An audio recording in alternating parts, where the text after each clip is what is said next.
parliament. Please read your history also. The majority of those who died in the war that brought the NRM into power were DPs. Those skulls and bones in Luero are DPs. Sometimes I'm shocked by how recklessly the DP members talk. Because they're only looking at Mereya Lero. I see them on TV. Mao yafuna anze safuna. Am I the one who gives the position? Mao yagabe for. If I were the one appointing ministers, you would blame me. But instead of thanking me for even keeping the door open, your only problem is okufuna mu. We have seen so many people who have kufuna mu. Even in a means time, there are people who went and they kufuna. You can even kufuna from a witch doctor. You can kufuna from it. But it is not about kufuna. Others are saying, all that Mao is doing is negotiating for a position.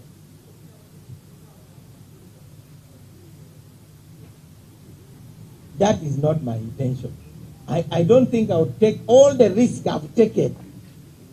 Actually, the best way to negotiate for a position would have been to be one of the endorsers. And I would have been the chief endorser. And this story would have been different if I had become an endorser. Do you think I didn't have a choice to be an endorser? I had a choice to be a chief endorser. And probably I would now be negotiating the next deal. But I stuck my neck out.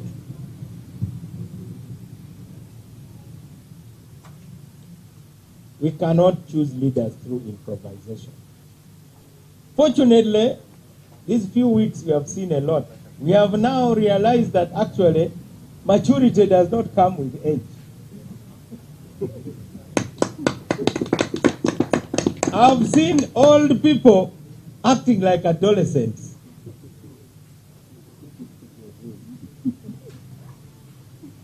Even kindergarten kids have shown more understanding of issues. But because of shamelessness, they are now trying to explain. If you have made a wrong decision, first of all, admit that you are wrong. Quickly. And then, preferably, first keep quiet.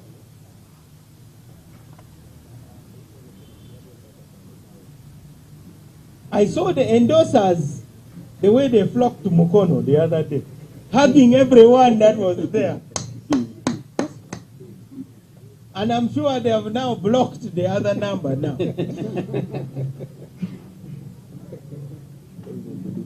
I'm a politician, but even me, I'm shocked.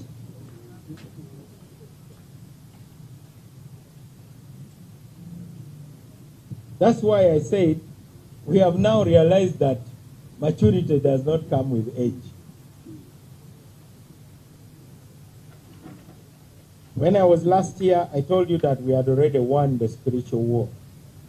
In other words, just as David faced Goliath, Goliath was already dead in the spirit. Even the former speaker was already defeated in the spirit by the time I announced. The spirit had already fallen. What we saw falling the other day by way of the letter of withdrawal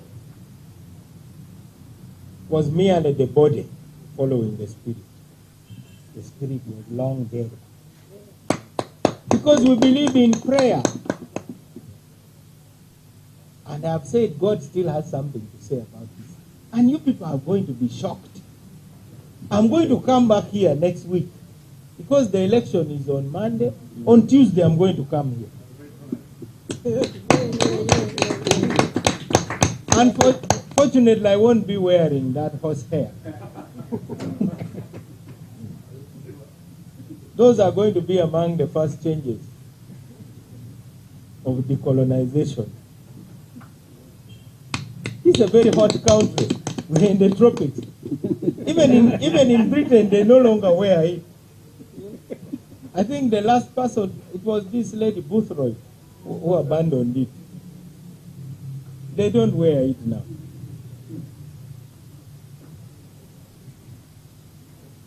So, put in your calendar, Mao press conference on Tuesday as Speaker of Parliament.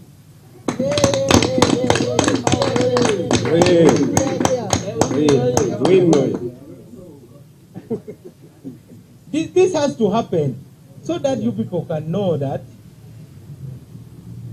this is about you. Chiamba mwe. So I came this morning to reiterate my resolve to continue my efforts to persuade the country and the members of the Parliament that of all those that have expressed their interest and those being interested in the position of Speaker, I am the one most suitable for such a time as this. I'm not in the business of a two-term Speaker. For me, I'm for this time, for such a time as this. So we are simply saying, this time now. This time. Secondly, this press conference is also intended to declare that I intend to continue engaging the NRM in order that my candidature is considered alongside any other candidatures of those MPs who are members of NRM. On the basis of the cooperation we have. Remember, in the first 5 minutes of the President's inaugural address at Kololo Ceremonial Grounds, he praised the Democratic Party alongside the Uganda People's Congress for being a positive force in uniting our country. What President Museveni and I are doing, others want to scatter.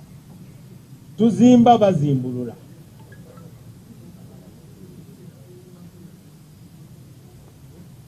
Fetukunganya boba sasanya.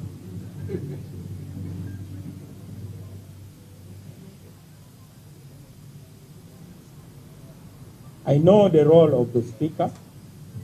I don't have to repeat that.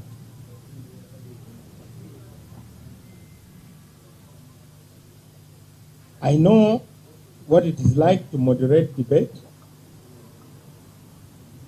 I've been an advocate since 1994. Now 32 years on the role of advocates.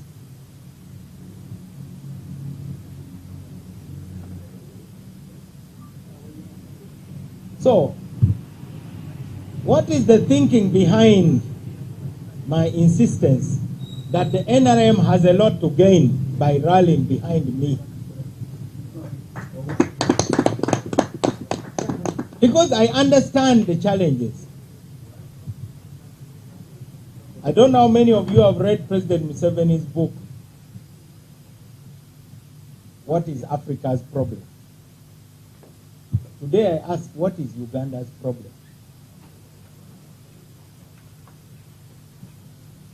Okay, we can say corruption, poverty, and so on.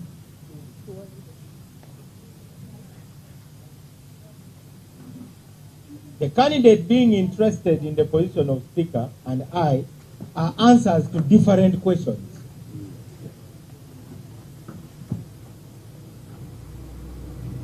We used to have a priest in Makerere who told us of the time he went to America and he found people wearing T-shirts on which the following words were written. Jesus is the answer. Then he asked, what is the question? So, if you say Mao is the answer to the crisis in Parliament, what is the question? Remember, I'm currently the chairman of IPOD, which I believe in. IPOD is the body which brings together members of all the parties to carry out dialogue on how to solve the problems of Uganda. Later I will explain in very serious terms the thinking. I have been insulted more than anyone else for preaching unity across parties. Every day I've been insulted for serving as a minister. Now those who have been insulting me are lobbying to be ministers.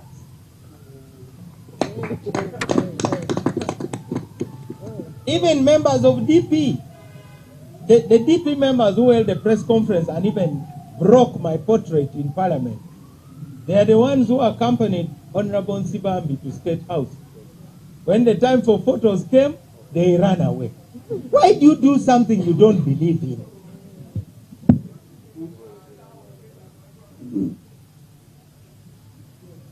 What is the difference between me, who goes openly, and you, who is in hiding? In fact, you are more of a thug.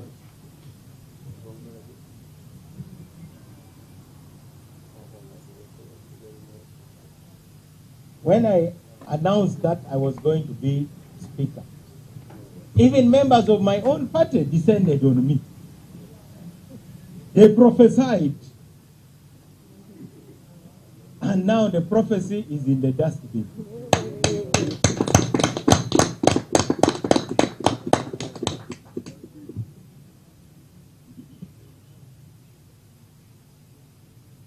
So, let me explain why I believe that the NRM should rally their support for Norbert Mao. Because the agreement we have is fundamental. We have been faithful to our part of the agreement as DP.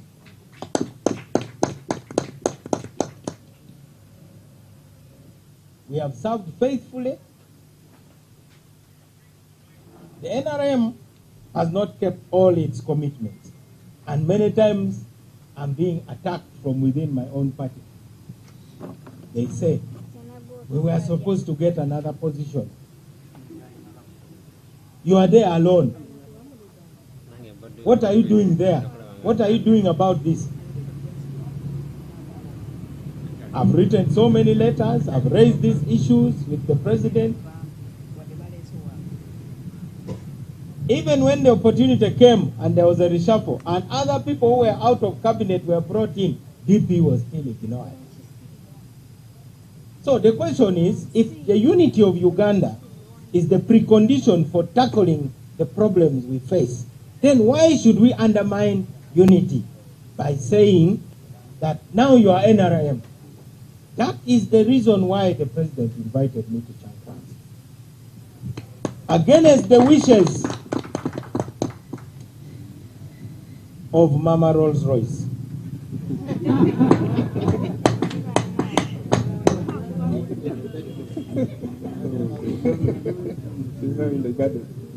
I was being told to stay in the compound and not even approach the so-called bedroom.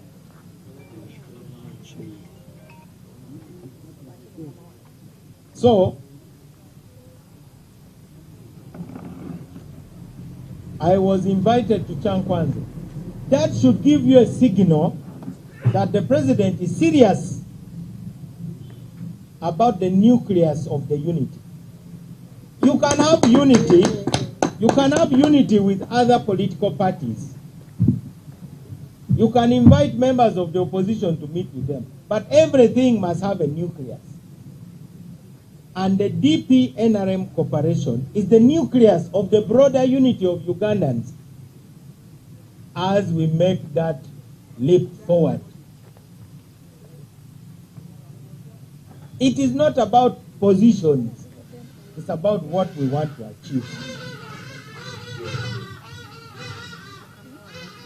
So let us raise now the 4 fundamental expectations our citizens have, which any government, no matter who is the leader, has to respond to. Number 1, unity of the country. This is what we call the national question. The national question, as I talked about the last time, is how to bring diverse peoples, different languages, tribes, even interests, together in one nation. Julius Nyerere did it in Tanzania. How can you resolve the national question when politicians are fighting? The second is to ensure peace, security, and tranquility. The third is to ensure economic advancement of the people. The fourth is to ensure democracy in all its dimensions. There is no likelihood that any political party would tell the electorate that it does not believe in unity, peace, development, and democracy. We can therefore assume that all leaders, irrespective of their political affiliation, would aim to work for these fundamentals. The movement system, you remember it, which many of us opposed, perhaps prematurely, attempted to deal with a major contradiction or a distortion.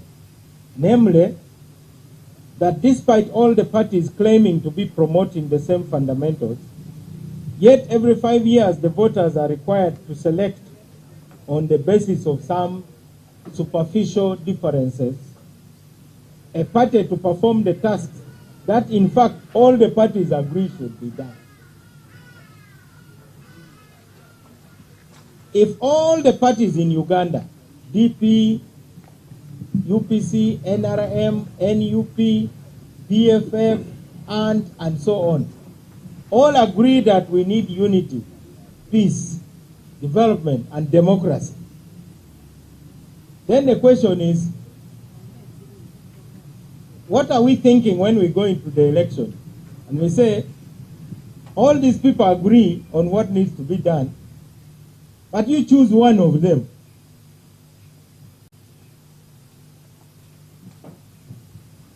So, the movement system was based on putting aside the party labels in order to allow the electorate to choose the best individuals so that those individuals can then meet in parliament to discuss the details of the agreed tasks and then cooperate in getting it done.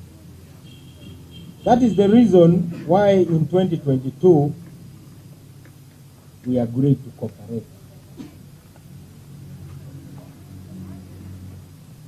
Now, on corruption,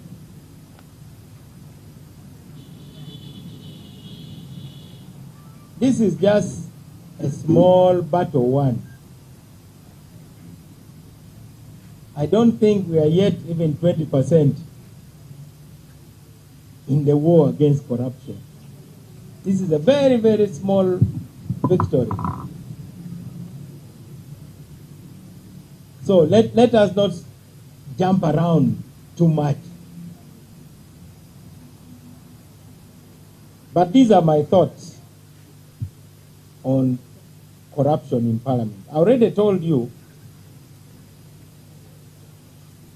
that Mao is an answer to a different question. And that question is, who can best lead Parliament in tackling the problems of Uganda,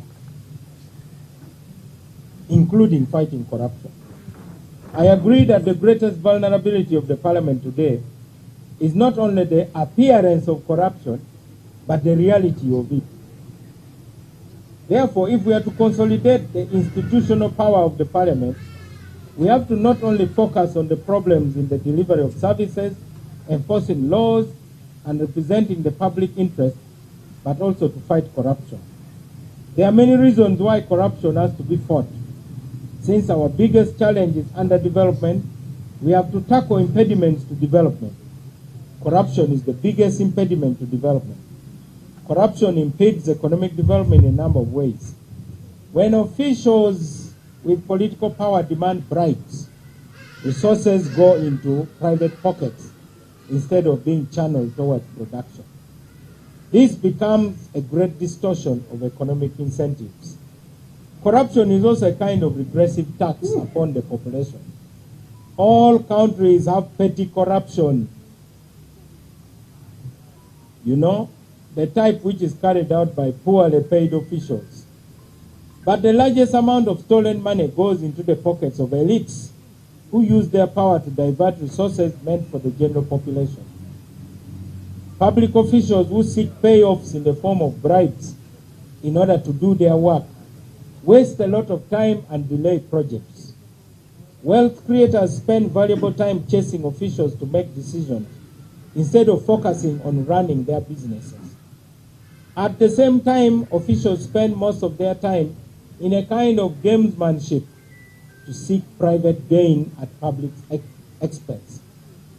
This is what economists call rent seeking. We reject the belief that bribery fosters efficiency by acting as a lubricant to incentivize officials to act quickly in processes such as land transactions, registration of businesses, securing licenses, and getting appointments with high-level officials. We reject this school of thought and believe that procedures should be simple and straightforward. Red tape should be eliminated, and every individual should have equal access to government. Corruption can also undermine political order, because where there is a general perception that officials and politicians are corrupt, the legitimacy of the government declines in the eyes of the common people, and the sense of trust that is critical if the state is to run will collapse. To borrow the word of President Trump, I am here to drain the swamp. We must stop the hemorrhage of public resources. That is the key task of the next Speaker of Parliament. So, I propose a diagnostic endeavor to carry out a forensic audit of Parliament, the finances, assets, streamlining workforce issues such as recruitment, remuneration, promotion, capacity building. That is why today I celebrate our brave and public-spirited effort to stop individual power from overtaking institution power in Parliament. Electing the right speaker for the right time is only the beginning of the work that we have. We have to restore our integrity. That is why my candidacy is not simply a political challenge to the parliamentary status quo. It's a moral challenge. As the president said in Chankwanzi, the final verdict is with the members of the 12th Parliament. Anybody else can only recommend. We need humility. If the president of Uganda can say, we have made our recommendation, then what is the point of having an election?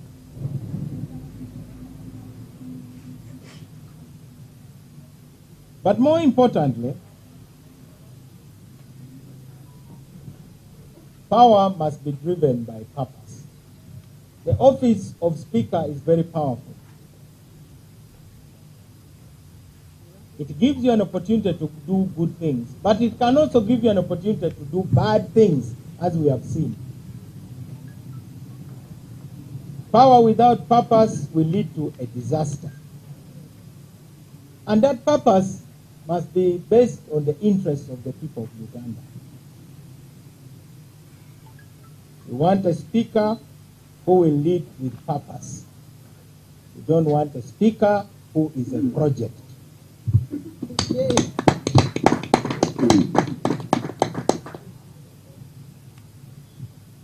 That is why we must insist that power must be our servant and not our master. I'm seeking this position for the purpose.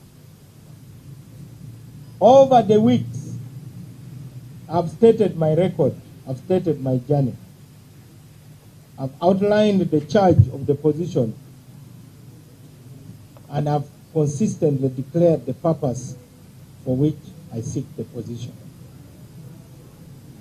Yesterday, the chairman of the NRM Electoral Commission made a public statement where he said, as of now, the NRM does not have a candidate for speaker.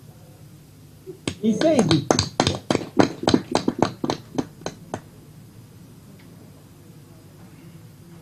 The symbols we saw on ballot papers are well known. The chairman of the Electoral Commission made a statement and posted a video on X. And today, I saw the General Secretary of the PLU saying he agrees with that statement. I hope after this press conference, there will be less confusion. And I really ask the members of 12th Parliament, stop the confusion. You are all over the place, swinging in all sorts of directions. Even your followers now don't know what to do.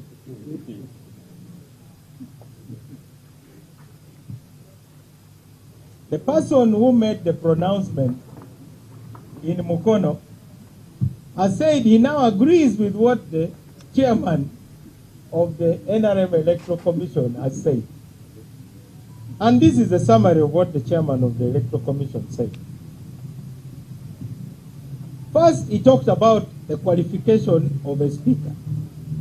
He said, to be a speaker, you must be able to withstand pressure, and you must have the mettle to be the speaker. Who has demonstrated that more than me in this period?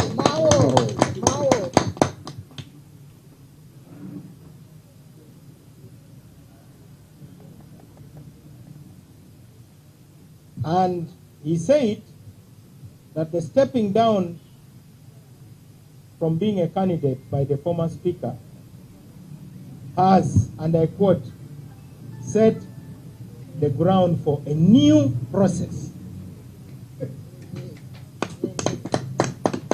As a cooperating partner of the NRM, I have read and mastered the NRM Constitution. I've read their code of conduct, and I pay attention to what their leaders say.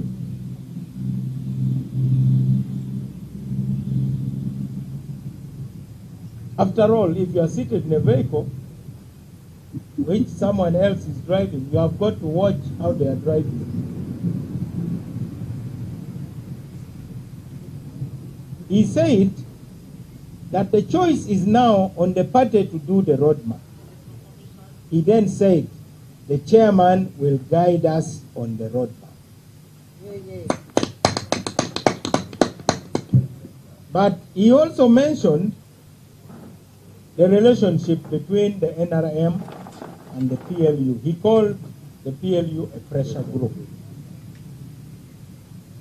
And he said, as a pressure group, they are autonomous and they are free to make their pronouncements and endorsements. I agree with that. I have no problem with that. But what I know is that they are within the NRM.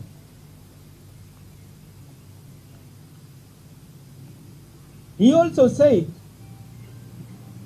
the Central Executive Committee can also do headhunting.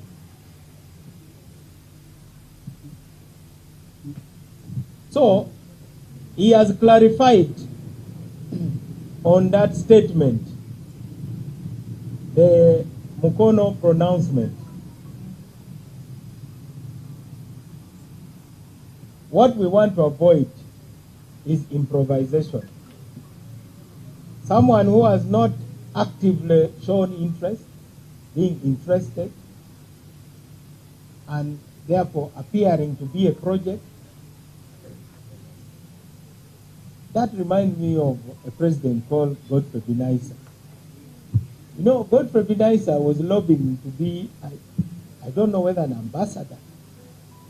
Then they told him, you are going to be president. You can imagine the disaster which followed. He started doing things. He's the one who introduced that famous phrase, Okugwa moving into. Falling into things. Now, the politics of falling into things should not be encouraged. particularly for a position such as that of Speaker. And we are going to be alive, all of us. I don't know how things will move after this. My job is to warn.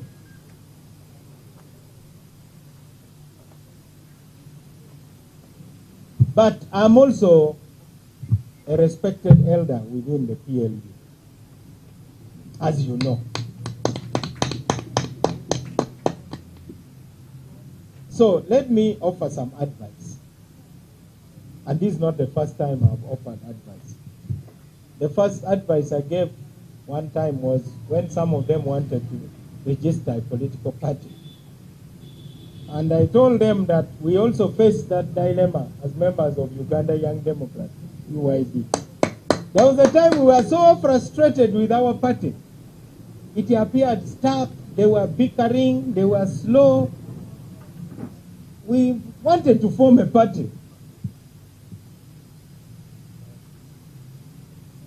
Fortunately, we eventually debated and we agreed that no. What we should endeavor to do is to ensure that one of us takes over the leadership of the party. That's why I'm here. Yeah, it is the UYD which propelled me. So I agree that the PLU will determine the next generation of leaders of NRM, from the top to all the levels. That's okay. That requires discipline. The other example is the Tea Party in the Republican Party of America. They became a force, and they're the ones who revolutionized the Congress and the Senate, and they even were the force behind Donald Trump.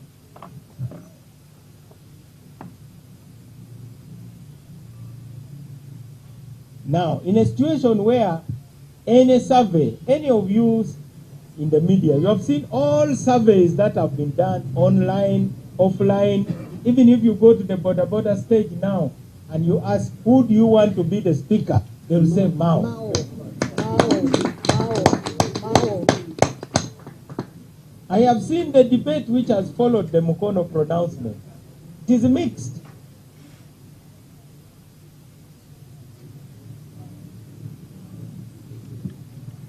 So,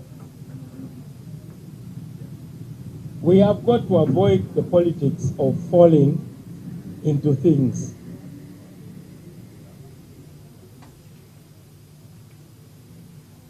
So what is my expectation? My expectations are very modest. My expectation is not that I should be imposed on the parliament as speaker.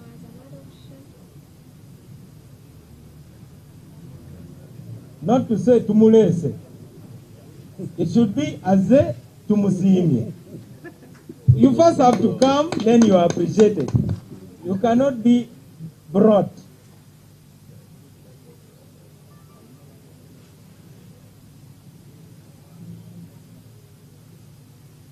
I expect that, like I was invited in Chankwanzi, I will be invited to the NRM caucus in the spirit of unity, which we all agree on. And we talk objectively about the agenda of the 12th Parliament, and we agree. I've been called a visitor in NRM. As a visitor, you must recognize boundaries. And the head of the home can change the rules anytime. The head of the home can say lunch will be eaten at 10 a.m. Supper will be eaten at midnight. As a visitor, really, you have very little to say about that. The visitor can say all lights must be switched off by 8 a.m. and the visitor has to comply. That one I accept.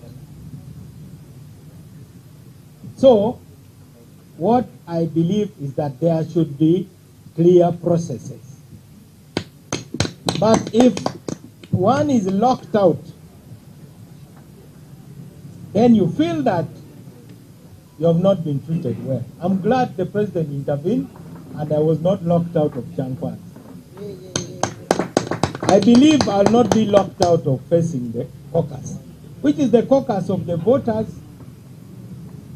Let the caucus be the ones to pronounce themselves and say, in our considered opinion, for the following reasons, this is the person we will rally behind. I still believe I have an opportunity and a chance to be the speaker. You know how I think. One day somebody told me, are you sure you can be speaker? What chance do you have? Then I said, by the way, if I'm on the top floor of a very tall building and the building catches fire, and I'm told that I have a 1% chance to survive if I jump, I'll jump immediately. I've not heard anybody saying Mao has no chance. There are those who had said the former speaker was too big to fall. But that's the same false evidence appearing real. That's not David's logic. The logic of the generals who ran away from Goliath was that the guy is too big, there's no way we can beat him. David, with his sling, turned that logic upside down and said, the guy is so big I can't even miss him. That's the logic with which I approach this fight. Others are saying, too big, how can we manage? I say, oh, too big, how can I miss? Even with a butita.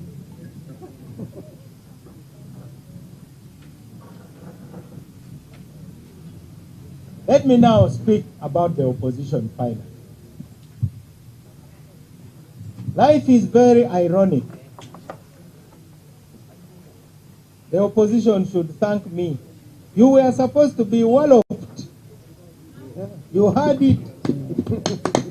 They said that in the last parliament you were swallowed. That in this parliament you are going to be walloped. You should thank me for disarming those who wanted to wallop me. Because walloping means a thorough beating. Has any of you gone to the dictionary to see the meaning of walloping? It's a thorough beating. A kind of beating like in football when you are beaten 8-0. That is really being walloped. Now, this is my thinking on the opposition. And that is why the NRM should not think they are risking anything. The first question is Mao a patriot? And that question should go to the Patriotic League of Uganda. Because even among them they have unpatriotic people. Because you don't just become a patriot by wearing a league. That I have seen some of the most immoral people wearing the biggest rosaries. They're even the first in the line for Holy Communion. So let other people talk about you. That's why I say, is Mao a patriot? When I was risking my life to go and talk to Kony, was I doing it for myself and my family? I wanted Uganda to be peaceful. When I was campaigning so that President Museveni's votes are a block where I come from, was I doing it for myself? It's because I don't only preach unity, I practice it.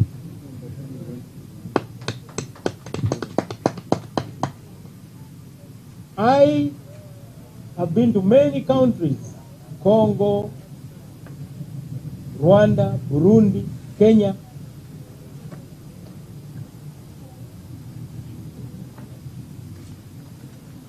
We have been the biggest advocates for iPod. That is because